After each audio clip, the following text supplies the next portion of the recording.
कि हम भरोसा दिलाना चाहते हैं कि आने वाले समय में जिस तरीके से पहले हम लोगों ने काम किया, महिलाओं की सुरक्षा के लिए, महिलाओं के स्वास्थ्य को लेकर के, महिलाओं के सम्मान के लिए, महिलाओं की समृद्धि के लिए, आने वाले समय में जब कभी भी समाजवादियों को मौका मिलेगा, पुनः हम लोग उन योजनाओं को और अच्छी तरीके से चला करके अपनी आबादी को न केवल सम्मान दिलाएंगे बल्कि समृद्धि और संपन्न बनाने के लिए भी आगे बढ़ने का काम करेंगे। जैसा पूर्व में कहा कि एम्बुलेंस, अस्पताल और 1090 वो महत्वपूर्ण योजनाएं थी। मुझे याद है कि जब 1090 की शुरुआत हुई थी तो बहुत लोग कंफ्यूज थे कि आखिरकार 1090 कितनी मदद कर पाएगी, लेकिन मुझे खुशी है इस बात की कि जब 1090 के माध्यम से बेटियों, महिलाओं और नारियों की सुरक्षा को लेकर के उनकी मदद करने का काम शुरू हुआ और उसके जब आंकड़े और जब उसकी चीजें बाहर आई अखबार और प्रेस के माध्यम से,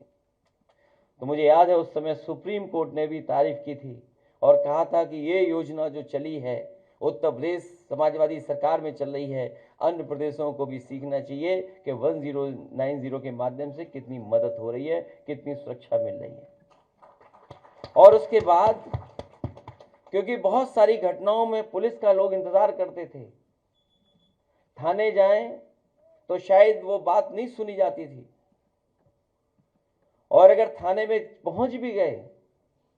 तो कई बार पुलिस का व्यवहार बहुत खराब होता था। तो मुझे याद है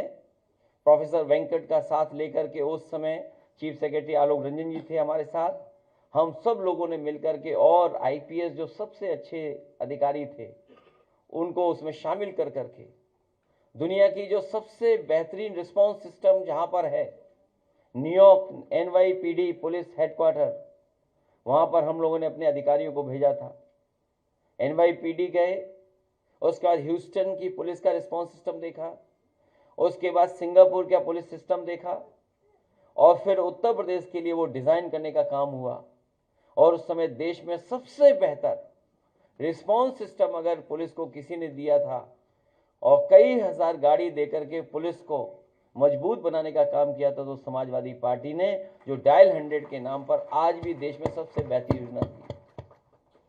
और जब उसमें फैसला ये लिया गया कि सबसे पहला कॉल कौन सुनेगा, फोन कौन सुनेगा, कई सुझाव आए थे उसमें कि हमें ट्रेन कर करके बॉयज को रखना चाहिए या अनुभवी जो पुरुष हैं उनको रखना चाहिए। लेकिन एक सुझाव जब आया कि अगर इसमें आप सबसे अच्छा रखना चाहते हैं और व्यवहार भी अच्छा रहे, बातचीत भी अच्छी रहे और कोई नाराजगी न दिखाए, तो आप इसमें लड़कियां और महिलाएं रखें जो सबसे पहले कॉल सुनेंगी। तो उस समय डायल 100 में जो सबसे पहला कॉल रिसीव करती हैं तकलीफ और परेशानी में, तो हम लोगों ने पुरुष को नहीं रखा था, उसमें महिलाएं और लड़कियों को रखा था, क्योंकि वो हैं जो दुख और तकलीफ समझ सकती हैं, वो किसी से व्यवहार खराब नहीं करेंगी। इसलिए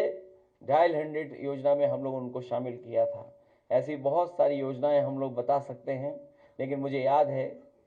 कि सबसे पहले देश में बेटियों को पढ़ाई के लिए नेताजी ने कन्या विद्याधन योजना शुरू की थी। देश में उस समय बेटियों को पढ़ाई और आगे बढ़ने के लिए कोई योजना नहीं थी,